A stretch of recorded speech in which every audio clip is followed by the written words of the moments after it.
За, сайн байна уу? Машинаас болохгүй яах вэ? Дахиад Мөнхбаатар дээр хүрээд ирчихсэн байна. Тэгээ бидний өнөөдрийн сонирхох машин болвол Land Cruiser 300.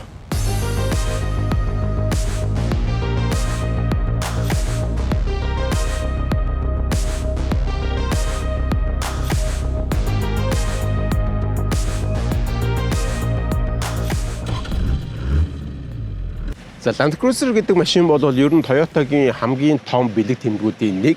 За тэгээд тэр дундаа яг өнөөдрийн бидний сонирхож байгаа бол Land Cruiser 300 цувралын GR Sport гэдэг загвар байгаа. За GR Sport бол яг off-road талдаа хамгийн өндөр тоноглогдсон, хамгийн сүүлийн үеийн тоноглолуудыг шингээж өгсөн. Тэгээд ерөнхийдөө Land Cruiser-ийн хамгийн дээд цэгийг хэрэглэгчдэд санал болгож байгаа ийм загвар байгаа. Тэгэхээр яг нарийн деталь мэдээллүүдтэй нь бас яг туршилтын зам дээрээ гарч байгаад мөн яг оффроуд тест хийх үедээ танилцъя. За тэгээд одоо шууд замдаа гарцгаая. За ямар ч зэн ингээд юуныхаа тест хийгээд те шулуун зам гэх юм. Жохон машин гайгүй болвол ерөөдөө нөгөө энэ бол Toyota-гийн Twin Turbo V6 3.4 мотортой. Ер нь Toyota-гийн сүүлийн хамгийн том загваруудад ашиглагдаг мотор. За жоох машинтай. Тэгээ нөгөө өмнө бид нар GX дээр ярьж ирсэн ерөөхдөө яг тэр мотор хэрнээ тэрнээс тэр чин 349 морь энэ болохоор 409 морьны хүчтэй.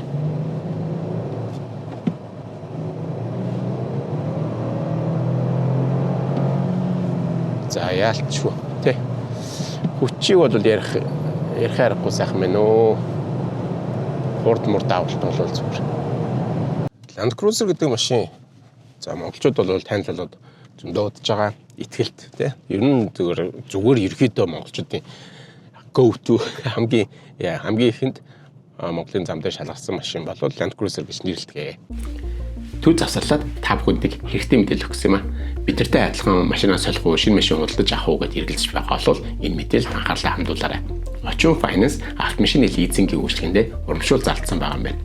За үүнд нь бол анхны автомашинаа худалдаж авч байгаа хэрэглэгчдэд 500 мянган төгрөг хүртэлх буцаан олголт, за эсвэл хуучин машинаа процентод нь байршуулах, эсвэл гадаад аялах эрх гээд олон төрлийн урамшууллууд багтсан байгаа юм байна.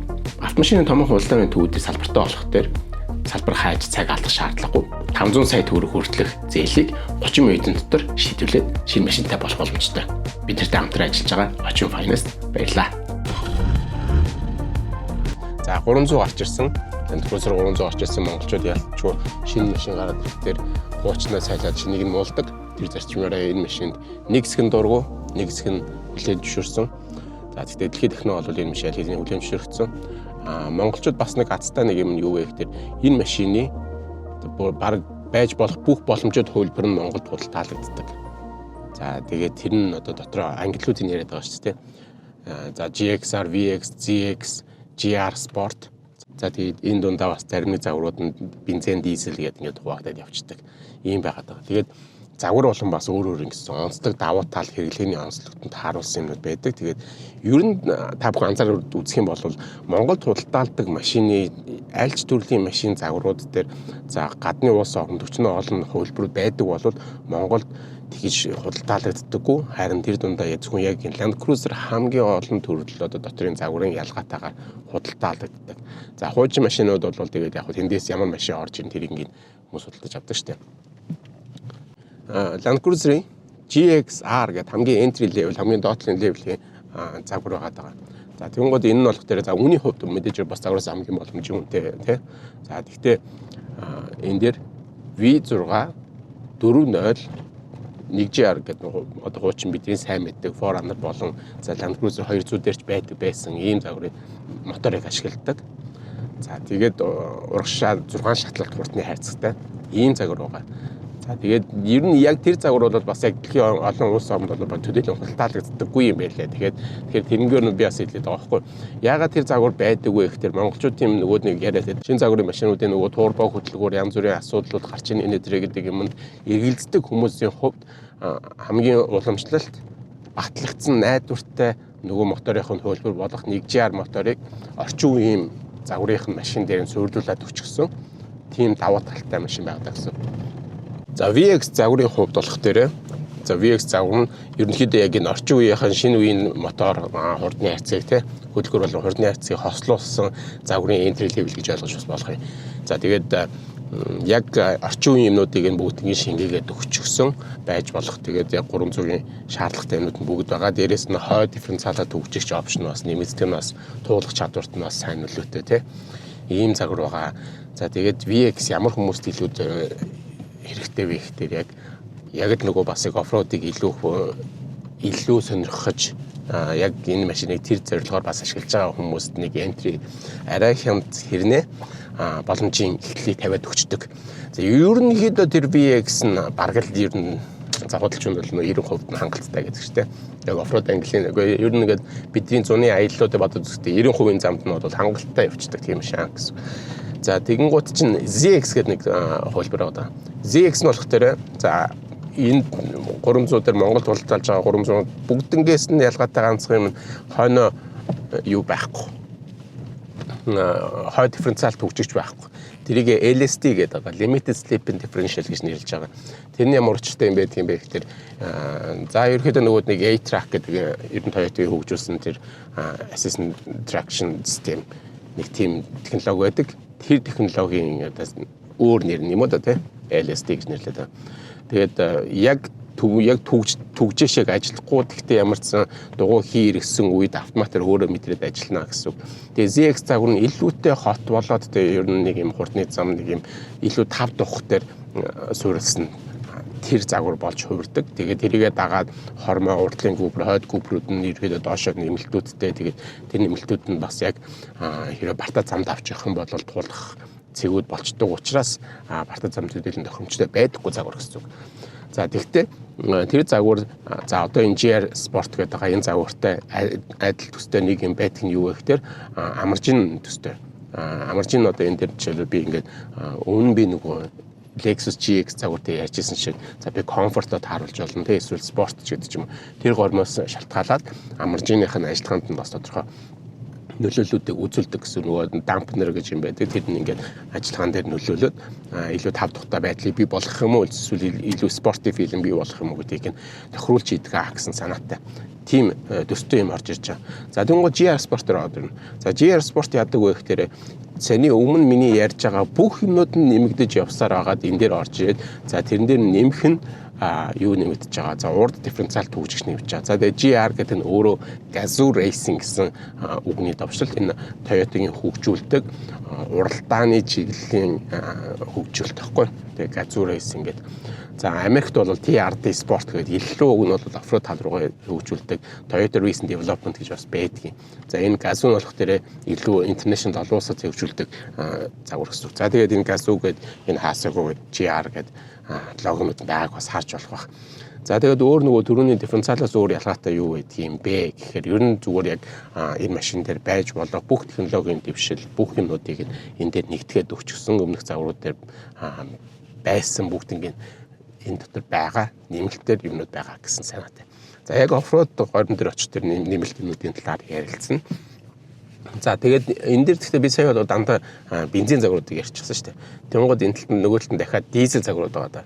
За дизель загварын хувьд болох дээрээ GXR дээр дизель байгаа. За мөн GR Sport дээр ч гэсэн дизель байгаа байхгүй. Гэхдээ дизель загваруудын нэг сонирхолтой юм нь бүгдээрээ адилхан юу ашигладаг. Мотор болон хурдны хайрцаг. За 3.3 хос турбо, урагшаа 10 шаталтай хурдны хайрцагтай тийм загвар байдаг гэсэн. Тэгэхээр хэрвээ дизель загвар сонирхож байгаа бол яг GR-ыг сонгох юм бол нөгөө хамгийн сүүлийн технологид нөгөө автомат хаалга юу гэдэг зөндөө ол юмнууд нь цахилгаан юмнууд нь нэмэгддэг. GXR-ыг авах дээр дотор салон талаас хамгийн энгийн хэрнээ мотор хоровтны үед яг адилхан гэсэн. Тэгэхээр тэр бол яг ингээд хэрэглэгчдийн зүгээс өөрсдийнхөө хэрэглээнд таарсан сонирхолтой таарсан байдлаар сонгох боломжтой гэсэн. За хэрвээ яг таны хэрэглээ чинь илүү одоо ингээд нөгөө ийм орчин үеийн захилгаан янз бүрийн юмнуудаас төгшөөж байгаа тийм юмнуудыг оруулахгүй илүү энгийн байлгатаар анхаарч байгаа бол GX-аар загвар бензинч бай, дизелч бай аль тал дээр тэр нь боломжтой болчих урч байгаа гэсэн.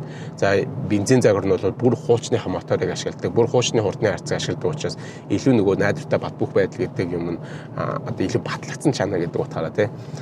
Би энэ орчин үеийнхийг муу гэсэн гэж хэлээд байгаа юм биш. Энэ бол тэр өнгөрсөн үеийн тэр нэг юм домог болсон моторууд шиг өөрийгөө баталж чадаагүй, амжаагүй байгаа тийм л мотор гэсэн. Харьцангуй хэрэглээний хугацаа нь арай болоогүй байгаа. За нэг 4-5 жил болж байгаа ийм мотор учраас ялгаа гараад байгаа. Хэрвээ та 20 гаруй жилийн хугацаанд батлагдсан мотортой 300 авъя гэвэл GX-аар сонгож болох нь.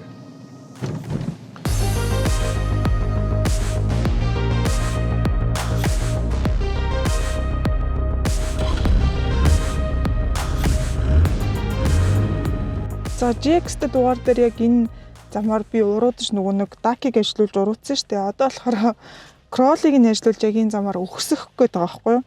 За тэгэхээр одоо болохоор би за энд ээж гисэн байна те. 10 бол энд байгаа. За L дөрвөлөөгөө оруулж байгаа low дөрвөлөг оруулсан. За тэнгуүтээ энэ крол гэдэг энэ товчийг дараад дээж байгаа. Кролоо дарлаа. За крол контрол ингээд ороод ирж байна. За тэгээд low, medium, high гэсэн ийм хурдны тохируулга бол байна. Одоо энэгээр ингээд тохируулчихна шүү дээ. Километр нь гэхдээ надад яг харагдахгүй байна. За ямарсан lower нь эхлэе. Дээш өксөж байна. Одоо шууд өксөд явна. Хааз болон торомсон дээр хүл гიშгэхгүй гэсэн үг шүү дээ. За. За low нь бол за нэлээд бага байна. Тэгэхээр хурдыг нэмлээ. За нийтдээ ингээд 5 шатал байгаа байхгүй юу? За тэгэхээр би одоо дахиад нэг нэмчээ 3 дээрээ явж гин гэсэн үг. Түрүүнд бол хамгийн эхлэхдээ эхний нэг рейнж дээр байсан. За одоо болохоор 4 км цагийн хурдтай явж байгаа юм байна.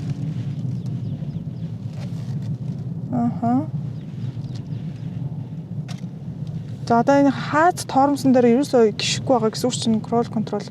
Крол нь болохоор яг өксөх үед яг хаац тормосыг ажилуулахгүйгээр өөрөө машин контрол хийж байгаа гэсэн үг тий. Тэгээ би зөвхөн энэ өрүүлэл контролдож чинь гэсэн үг. За түрүүнд нөгөө өмнөх GX-тэй дугаар дээр бол нөгөө DAC чинь зөвхөн тоормсон дээр буюу downhill assist гэдэг уруудж байгаа үед гэж байна. За дахиад нэг үегээр нэмчээ дөрвөлөө орлоо. За. Яг манай машинтай харьцуулахад болохоор яг энэ кролыг ажиллуулахад нэлээ ингээд нөгөө дуграад идэг. Тэгэхээр яг энэ систем бол энэ GR 300 дээр бол маш гоё смут ингээд л гараа авчихсан. За 5 дахь буюу хамгийн эцсийнх дээр нэг оруулаад үзье. Хурд нь хэр нэмэгдэх нь вэ? 6 км цаг.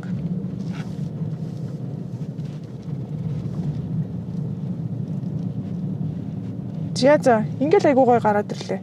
Тэгэхээр крол контрол систем бол айгуу гоё смут ажилтдаг юм байна. За сая крол контрол ямарсан deactivate хийчлээ. За одоо болохоор төвийн түгжигчтэй. За тэгээ multi-train select-ийг нь явуулчихсан залгаад үзье. За энэ дээр ингээ харахаар авто, dirt, sand, mud, dips нэ гэсэн ийм гормотой юм. За би болохоор одоо авто дээр нь ерөөдөө сонгоод яваад үзье.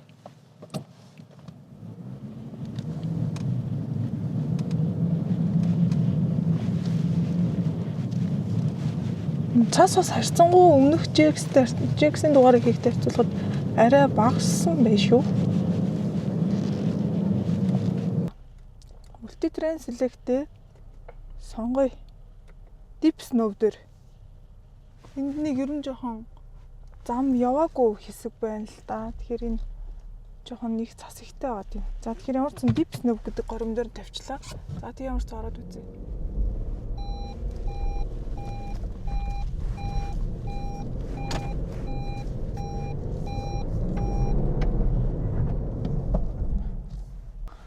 Хоёр дахь оролдлого.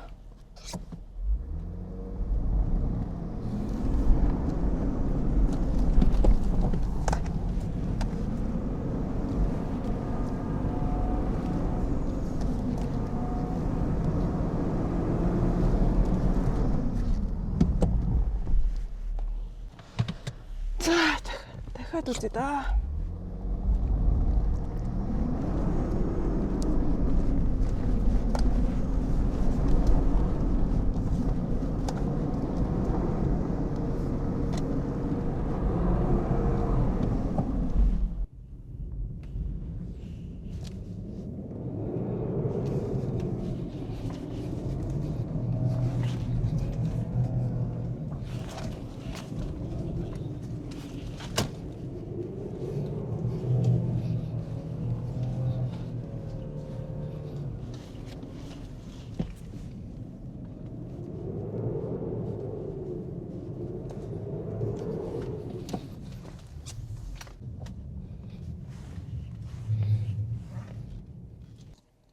Яаж чагаад гарсан бэ?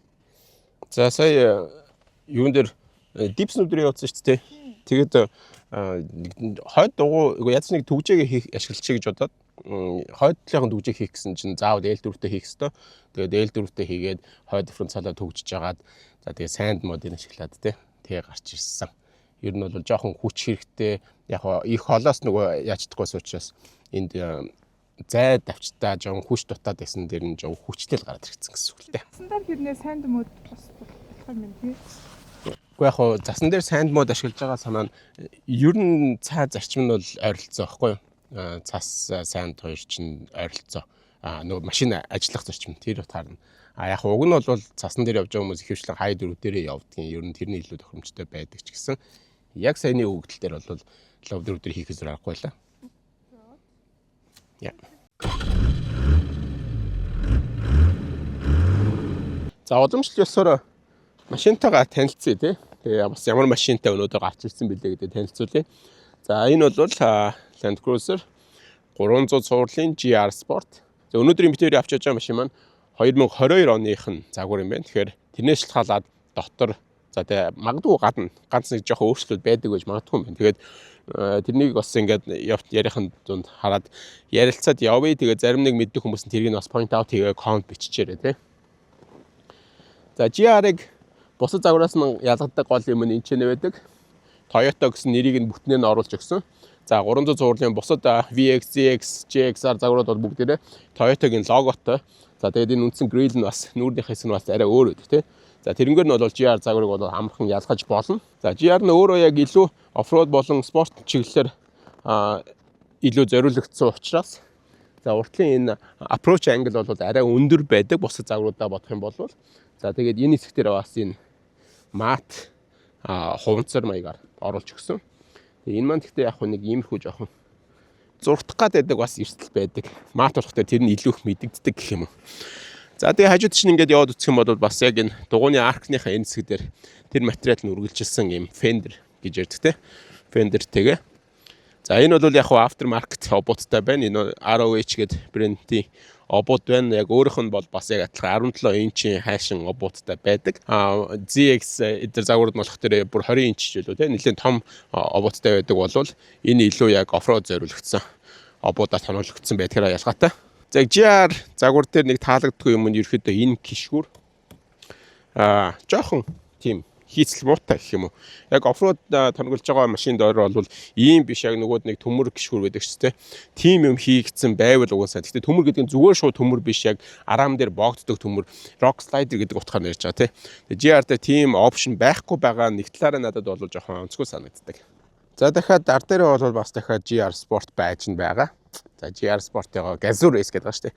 Gazoo Race ингээд за хажуу дээр ар дээр за тэгээ дотор салон дээр ч гэсэн битүү энэ логог ашигласан. Яг нэг гоё бахархалтай. За энэ нэг миний нөгөө өмнө Lexus GX 550 дээр ярьж ирсэн юм. За энэний цаана бол нөгөө борховны суур байгаа. Тэгээ дөрвөлжин суур. Энэгээр хамгаалагчсан. Яг хөө загварын хувьд нэг жоохон юм нэг юм бондгор юм эвгүй харагдаад байгаа ч гэсэн бас нэг энийг цам тийм юм байгаа гэдэг нь агууштай. За тэгээд GR Sport загвар нь өөрөө за ZX-тэйгээ адилхан ер нь бол нэлээд хамгийн дээд ангиллах учраас нөгөөд нэг юм автомат хаалга маалга гэсэн гормууд нь бол ороод ирж байгаа. Тэгээ яг нөгөөд нэг оффроуд англ машин сонирхож байгаа хүмүүст тунд энэ нэг тийм бас гоё шийдэл биш байж магадгүй. За тэгээ арын багажны зай багтаамжийн хувьд бол маш дайжгүй. GR загварыг судлаад явж байхад уг нь бол гадны одоо бусад загварууд дээр бол 3 дахь игнэ байдаггүй юм байсан. Тэгсэн чинь энэ дээр байгаад байна.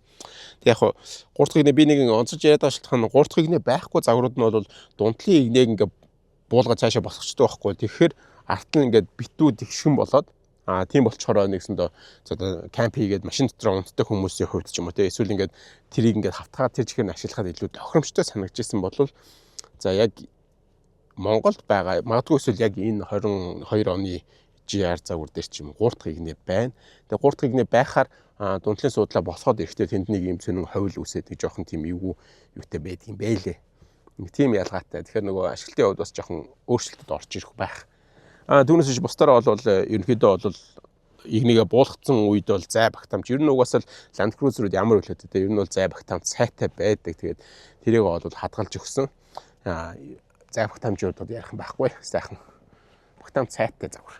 За тэгэхээр 300-ын салааныг за ер нь нөгөө монголчууд ч баг л гэр бүл болгоно энийг 300 жоо бах те. Тэгэхээр ер нь бол нэх олон юм яриад яг яг ерөөхдөө зүгээр өөртөө сэтгэлийг хуваалцахад бол ерөнхий хийцэл бол дайжгүй те ерөөхдөө яг ингээд арьсан хийцлүүдийн тэнтэй хийсэн байдлууд нь их дайжгүй суудалч гэсэн халан хөрөн те тэгээд энэ GR Gazoo Racing-ийн лого тэгээд суудлын 5 дуух бол ер нь их дайжгүй яг 300 ярих дээр энэ дээр нэг 300 дээр хэрэглэгчдийн хамгийн шүүмжилдэг юм нь юу гэдэг вэ гэхээр салон болов хэтэрхий 200-тай харьцуулахад давчуу болцсон гэдэг юм байдаг.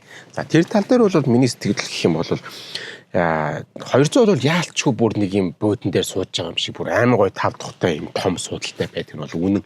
За тэр цай харьцуулахад бол жоохон давчуу болцсон юм гэсэн мэдрэмж бол төрнө. Гэхдээ энэ Gazoo Racing гэдэгтэй ч юм уу эсвэл ингээд ягаад чи энэ илүү юм гоё одоо юу юм бэ залуу хүнд бол илүү гоё юм яг зүгээр илэрхийлж чадахгүй ямарс нэг юм уралдааны машин гэхэд хайшин тиймхүү гоё цэгцтэй сэтгэл бол төрүүлнэ. За 200 бол илүү юм том зайтай энэ минь гэсэн ингээд байхгүй тий. Гэтэ надад бол баг интэлтэй ингээ хүл тулж байгаа цэгмийг бол илүү айтайхан санагдчихэв.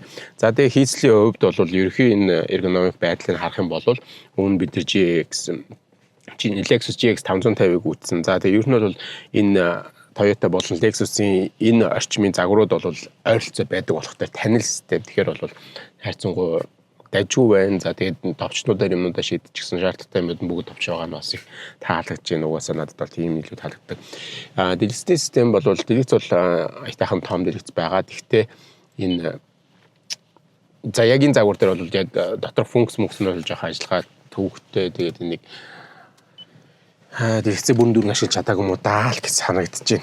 За хянаас амбрын хувьд бол за уламжлалттай зүү хүрдтэй за голын хэсэгтээ бол дэлгэцтэй байгаа нь бол таалагдаж байна. За яг он залуу загварууд дээр бас яаж өөрчлөгчнийг би сайн мэдэхгүй нь ягаад гэхээр яг он залуу гэдэг нь 25 оноос хойш бол яг энэ голын самбарных нь хэсэг дээр чинь өөрчлөлтүүд байгаа юм байна. Энэ жил 22 оны машин дээр бүр дисктэй байх шүү дээ. Диск ордог машин одоо бараг байдэм үгмээр харагдаж байна. За голын энэ хэсэг. За ерөөдөө ингээд хийцэл бол дайжгүй сайхан. Гэтэ энэ бол энэ машин өөрөө 4 жил яхад юм болчихсон. Баг зэргийн дуунууд орсон юм шиг санагдаж байна. 4 жил хүн яаж гიშгсэн мэдэхгүй те. За энэ хайрцаг бол бас гоё 2 талруу гонгоо. Дотроо тэгээд cool box-тэй хөрвүүртэй хайрцагтай. Ийм л энэ да. Яг хөө тэгээд энэ cool box бол яг те бас нэг нарийнхаа ер нь тэгээд cool box тавьчихаар тэгээд энэ зайн багтаа тэгээд нэг тиймэрхүү байдгийн. Машины өргөн бол 200-аас итгэхэд тийм бүрхийд нарийнхан болцсон бол биш зүгээр нэг мэдрэмж нь надад бол энэ center console гэдэг энэ нэлийн өндөр болж өгсөнс болоод тэр юм уу ерөөхдөө нэг жоохон нарийнхан мэдрэмж төрүүлэхэд байгаа юм шиг санагдаж байна. Түүнээс биш ингээд хоёр хүн хоорондын зай маа энэ хэсэг бол ойролцоо зай сайтай 5 тухтай явах боломж бол хангалттай байна. Хойдлын суудлал дээр ч ялгаагүй ер нь бол 3 хүн ингээд суугаад явах зай бол хангалттай. За энэ чинь бол wireless G тий утасны wireless зэнлэгчтэй. Энэ ингээд машины энэ хэсэг дээр нэм жоох юм модон юм шиг оруулахтай байдаг байхгүй. Энэ 300-ийн загварууд дээр. Тэсэн чинь энэ дээрээс нэм хангалтын хуулга наачиж. Машины гадна талыг хамгаалтын хуулга наахыг бол маш сайн ойлгож чинь тэр бол гадна орчинтой харьцдаг учраас дотор талын энэ уг нь гоё мэдрэмж авах хэвээр зэгүүд дээр ийм хуулга наацсан яг тэгэл зураас мураас хамгаалж байгаа байх. Гэхдээ нөгөөд нэг яг л нөгөө iPhone ингээл дэлгэцээс сайжруулаад Gorilla дэлгэц, зургтууд дэлгэц гэж тавьсан чинь 5,000-аар наалт аваа наачдаг шиг жоохон юм хямдхан сэтгэл төрж байна. Яг хүмүүс сонирхол дагалтай. Уучлаарай. За хойдлын судал дээр бол ерөөхдөө хэлсэн зай цайтай тий. Тэгээд энэ дээр бол бас нэмэлтээр нөгөө яг хойдлын судал нь ер нь бүтэн яг юм удирдлагатай climate control гэдэг синсних удирдлага, пар синсних удирдлага нь бүгд байгаа. Хойдлын хоёр судал нь бол энэ хоёр талын судал нь бол хаална хөөрн тэр гормууд нь байгаа. Тэгэхээр бас яг нэг юм luxury талтай бол бас яг шаардлагатай юм бол байна.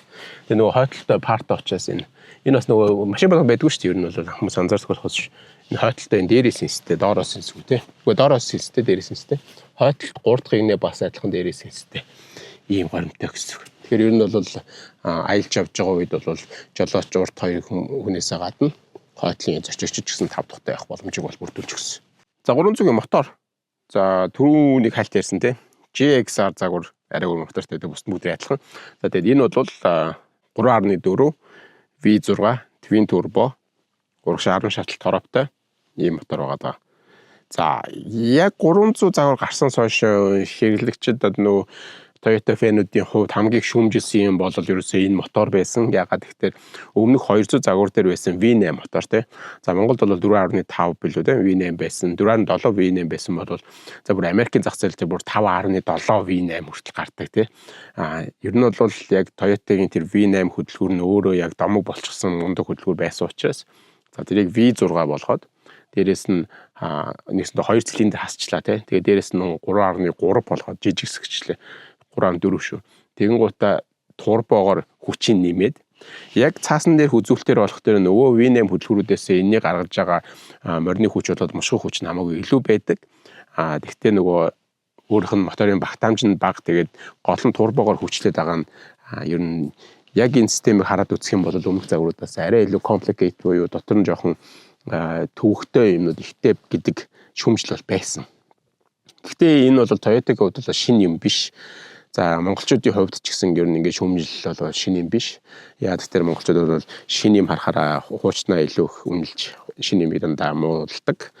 Монголд хамгийн анх Prusa машин орж ирж хахад бүгд Prusa батарейгаар ажилладаг машин гэж юу байсан тий? Хуруу батарей гэх мэтлэнгээр янз бүрийн хилдэг байсан чи одоо бүгд дээр Prusa чинь болцсон. Тэгэхээр энэ мотор ч гэсэн цагийн хугацаанд ирэхэд бас өөрийгөө баталж харуулад бас гараад ирэх байх гэж бол миний хувьд бол тийм итгэлтэй. За яг моторын хувьд бас олон улсад бас жоохон асуудлууд гарч байсан ч гэсэн одоо 25 26 оноос эхлээд бол тэр асуудлууд нь бүгд жигдэрч гисэн болох тэр он залуу загварууд бол ер нь гайгүй хаа гэж бол итгэж бас тэгж бодож байна. Тэгээд бас нэг юм GX 550 дээр яг энэ мотор байгаа. Гэхдээ тэр маань 349-ээр энэ маань 409 мортны хүчтэй гэж ярьжсэн шүү дээ. Тэгээд манай нэг үзэгч бас яг тийг асуусан байлээ. Яагаад юм ялгаатай юм бэ гэд Toyota-гийн өөрсдийнх нь аль бисны хариулт. За ямарсан Lexus-ийн инженерийн аль бисны хариулт бол баг байдаг нь турбоныхын хэмжээнээс хамааралтай. GX-тэй арай жижиг турбо ашигладаг, эднэр дээр том турбо ашигладаг. За яг Lexus LX 600 загвар дээр бол яг энэ мотор, яг ийм моторынхын хүчтэйгээр ашиглагддаг. Тэгэхээр тэрнтэй бол яг адилхан гэсэн санаатай. За одоо нэг задгал бод гараад ирчихсэн. Тэгээд энэ нөгөө turn assist гэдэг мод байдаг гэсэн шүү дээ. Тэрийг ашиглаад бас ямар үр дүн гардгийг нь харуулах гээд ерөөд ашиглалтын зарчмууд нь бол их ингийн. Гэхдээ нөгөө хаана ашиглах вэ гэхээр илүү давчуу орчинд эргэх юм уу те. За тэгээд нөгөө төв болон хойтлоод хөгжсөн үед машины эргэлт угаасаа томорчдог учраас тэрийг багасгах зорилготой ашигладаг.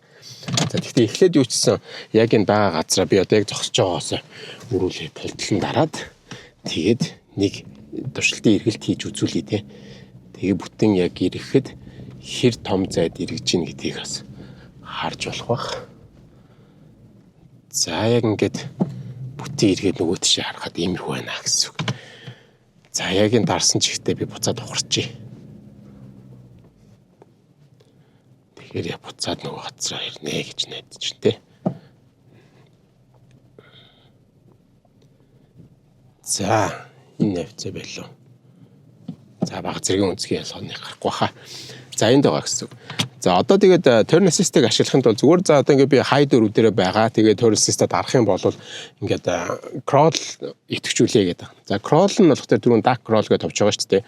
Гэтэ crawl нь болохоор зөвхөн low дөрөв дээр идэвхждэг. Тэгэхээр энэ дээрээ тавьж хагаад L дөрөв буюу те хүндрүүлшинтэй залгана эхлээд.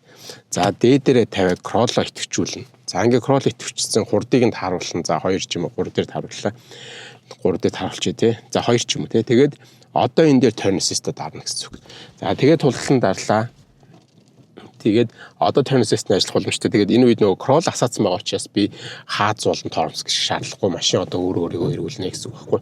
Тэгээд crawl системийг ашиглаж байгаа шалтгаан нь бол тэгсэнд одоо яг энэ хааз тоормсны хүчээр машиныг за бараг суурин дээр нэг нь хашийн тий. Ирэхэд ингэж маш богино эргэлтээр ирэх боломжийг бий болгож байгаа гэсэн үг. За энэ миний түрүүний иргэсэн бол баг энэ хажуулалт ингээд тэрчтэй харагдаж байна. За эргэж дууслаа. Тоормсон дээр гიშгэд. За ингэ болгочихно гэсэн үг. За тэгээд салхахтай ялгаагүй энэ системээ дараад унтраач нь. За тэгээд cross системээ дараад унтраач нь. Энэ дээрээ тавьж хагаад H4-тэй хийчихнэ. За ихэвчлэн ерөөхдөө бол энийг ашиглаж байгаа нөхцлүүд нь өөрөө ийм давчуу орчин, нухчаан, дунд ч юм уу ашигладаг учраас ихэвчлэн замгажууд 5-аас лав дөрөв хүндрүүлсэндээ залгацсан явж явах магадaltaй гэсэн. Тэгэхээр энийг бол буцаад унтрах шаардлагагүй. За тэгээд их давчуу орчинд эргэх эсвэл ингээд машин эргэх боломжгүй газруудад одоо ингээд ялангуяа модон дундуур шүлжиж явж байгаа үе ч юм уу тиймэрхүү үеүүдэд энэ бол нэлээд ашигтай систем байдаг. Яг өнгөрсөн дугаар дээр хэрвээ та бүхэн үзсэн бол Bronco дээр яг ижил системийг ашигласан. Гэхдээ тэрэн дээр бол энэ шиг юм олон шаталтай үйл ажиллагаа байгаагүй. За зүгээр үргэлжлээд тултан дарлаа. Нөгөөдгөд идэвхжүүлсэн байж байгаа үргэлжлээд тултан дараад өөрөө хааз тормсоо тохируулаад ирэхэд бол болж исэн. Ингэж хүндрүүлж мөндөрш залах шаардлага гараагүй. Тэгэхээр магадгүй Toyota илүү safe байдлыг нь бодолцож энэ олон шаталтай системийг хийсэн байх. Ашиглах боломжуудыг бодоод үзэх юм бол бас хэрэгтэй систем хэрнээ энэ олон complicated-тэй ингээд шатлан жоохон түүхтэй болгож байгаа юм шиг санагдаж байна. За. Land Cruiser 200, 300 гэд бодохоор айгүй тийм лакс хүнд тийм мэдрэмж гэх юм уу тэгж боддог байсан. Гэтэ яг 200 гүн жахад бол яа харахгүй амар тийм лакс юм жоохон их том мэдрэмж өгөөд идэг гэсэн тий хүнд гэх юм уу та.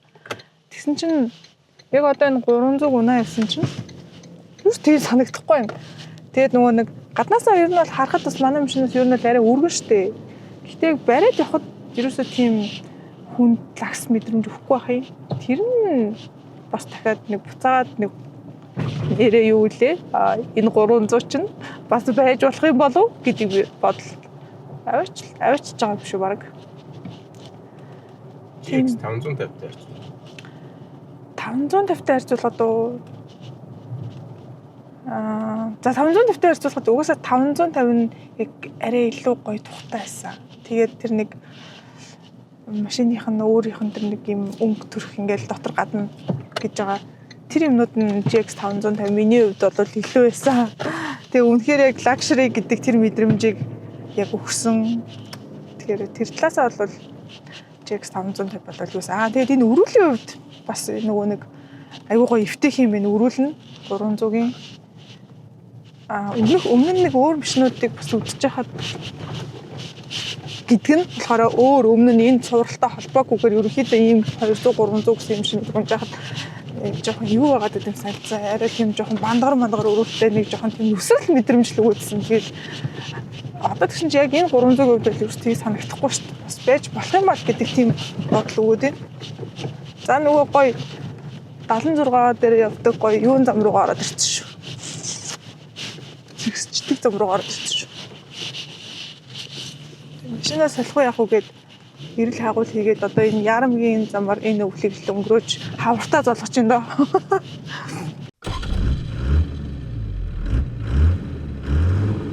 За Land Cruiser 300 ямар сэтгэл өгсөн дүгнэлт юу байна? Яг тэ Land Cruiser-ыг бол мэдхгүй монгол хүн байхгүй бах тэ. Тэгээ тэр нь бол бас маш том завшаант хэрэг байхгүй юу? Монголд энэ машиныг ямар ч хэрэггүйгээр хүмүүс дургу байдаг. Тэрнтэй нь бол би жоохон зөрчилдөг гэх юм аа. За Foreigner-тайгаа харьцуулна, Jeep-тэйгээ харьцуулна тий. Тэгээ муулах шалтгааныг бол зөндөө хайж болдог. За тийм учраас би энэ дээр нэг жоохон цензур тавиад надад таалагдсан юмнаас эхлэмээр байгаа байхгүй. Таалагдж байгаа юм бол мэдээж Land Cruiser гэдэг нэрнээс авч болох тэр хурд хүч болоод 5 тухыг бол бүгднийг авч чадж байгаа нь бол маш гоё мэдрэмжтэй. За тэгээд яг нөгөө оффроудд зориулсан гэдгээрээ нэмэлт тэр тоноглолуудыг хийж өгсөн тэр нь бол бас маш гоё санагдаж байна. За энэ мотор хэдийгээр олон асуудал дагуулдаг, олон асуултын хариулт гарааг байгаа ч гэсэн хурд хүч бол сайтай. Тэгээд Toyota чанар бол урт хугацаанд бас чанараа баталж харуулах байх гэдэг итгэл бол байна. Сөрөг сэтгэл гэвэл за яг нөгөө GR Sport нь өөрөө яг тийм яг нөгөө орчин үеийн машины талаар сөрөг сэтгэл байхгүй нөгөө зарим нэг юм хэтэрхий захилгаанжаад байгаа юмнууд нь байхгүй байсан болбол гэдэг юмнууд бодож байна л та. Одоо жишээл энэ чинь яг нөгөө GX 550-тай адилхан EKDSS гэдэг систем байгаа байхгүй.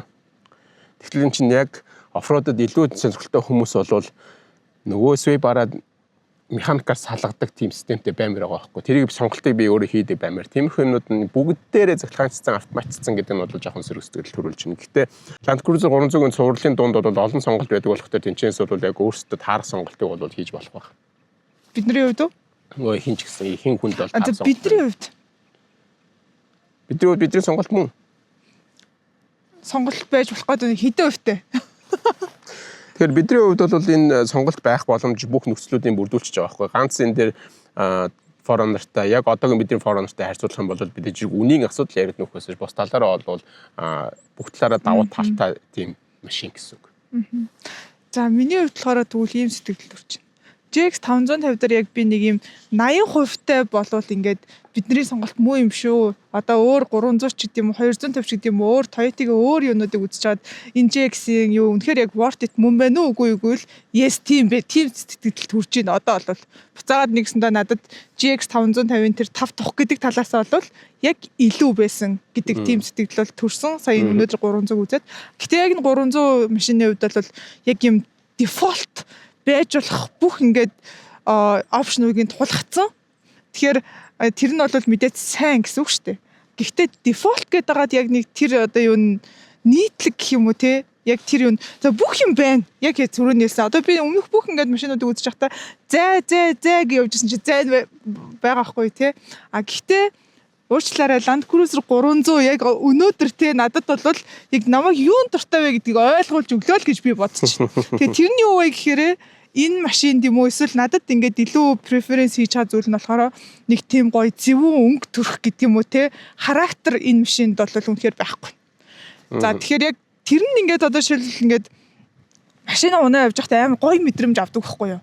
Тэгэхээр яг зөвхөн одоо жишээлбэл тэр үзүүлэлтэд сая одоо хүртэл ингээд өнөөдөр ингээд 7 дахь дугаараа хийж гин те тэр хүртлээ тэрийг ингээд амар чухлаар бас ингэж бодоагүй байсан байна. Гэтэл энэ машинд бүх зүйл нь ингээд байгаад эхлэнгүүт гисэн ч гэсэндээ нэг юм дахиад нэг юм дутагдаад байгаа юм шиг мэдрэмж төрөөд байгаа байхгүй юу. Тэгсэн чинь тэр юу байсан бэ гэхээр заашвал машины өнгө төрх дизайн одоо юу гэдэг тэр нэг харагдах байдал харизм ч юм уу те ингээд цаашлуул ярих юм бол тэр болол айгүй чухал санагддаг юм байна. Тийм болохоор яг машинаас юу хүсэж байгаа вэ гэдгийг бас ойлгуулж өгсөн гоё машин байлаа л гэж бодож байна.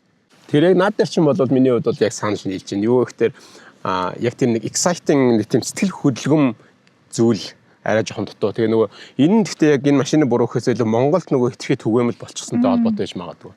За яг эсрэгээр Америкчууд бол нөгөө 250-ыг орж ирэхэд энэ 300 орж ирэхгүй ягаа 250 ирж байгаа юм бэ гэдэг тийм өвдөө байсан гэх юм уу тий. Тэгэхээр яг монголчууд бол нөгөө жоохон давтчаад байгаа байхгүй. Гэхдээ яг чамтай санал нийлж байгаа юм юу гэхээр би яг өөрийнхөө Foreigner-ыг унаад явахдаа хизээч гэсэн тий. Яг тэр машин гаднаас нь зүгээр хараад нэг тийм сэтгэл хөдлөх тийм сэтгэл төрдөг байхгүй. За яг тэрнтэй адилхан чиний саний хэлж байгаатай адилхан битэрийн сонгож аваад үзээд байгаа машинуудыг битэрийт бас тийм сэтгэл хөдлөх машинууд байсан тий. За Wrangler ч Bronco ч Ineos ч бүгдээр бас нэг юм өөрийн гэсэн характертай. GX 550 ч гэсэн тийм. GX 550 ч гэсэн ялгаа ингээд нэг юм өөрсдийнхээ характертай. Тэгээ бас нэг хараад өө энэ ямар гоё юм энэ юу юм бэ гэд нэг хүн эргэж хардаг гэдэг чинь тий.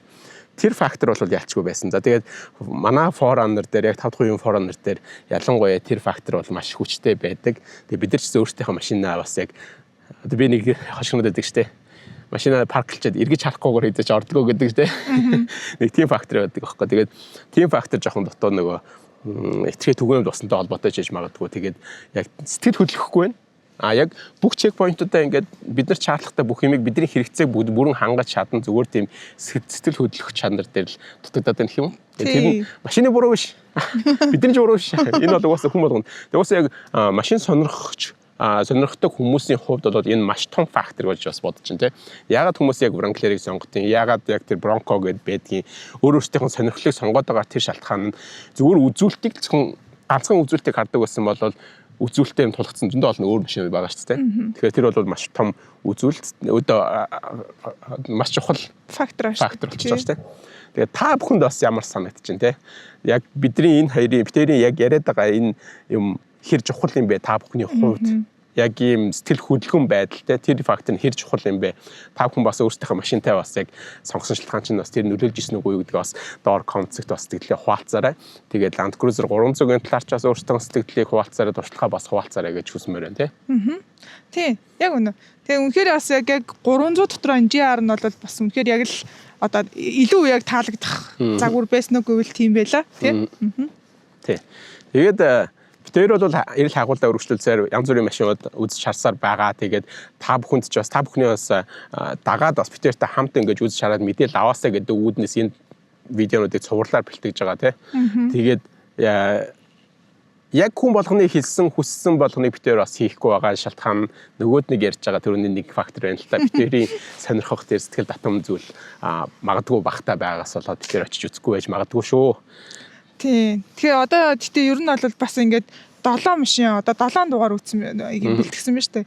Тэгэхээр ер нь бол одоо ингээд үзэг туссан бас ингээд жоохон юу болж байна те. Тэгэхээр одоо нэг ер нь дахиад нэг 2 юм уу 3 ч юм уу те ямар ч нэг 10 дугаар бол дугаар буюу 10 машин үзээд яг энэ дээр нэг цэг тавиад шийдвэрээ гаргая гэж бодчих. Нэг дүгнэлт бүгдийг нь базаад бас та бүхэндээ бас нэг юм хуваалцъя гэж бодож чинь. Тэгээд би бол аль хэдийн нэг юм толгойд эргээл нөгөөтгөө бодогдсон машин хүртэл явж байна. Тэгээд за тэр хүртэл бас ямар машинд орох нь та бүхэн бас дараагийн дугаараас үзээрэй тий. Тэгээд subscribe хийж амжаагүй бол subscribe яага хийх байгаа юм бэ? Бүр 80-90% нь subscribe хийхгүйгээр үздэг юм байлаа шүү. Тэгээд subscribe хийгээрэй тий. За энэ удаагийн дугаарт хамт байсан баярлалаа. Баяртай.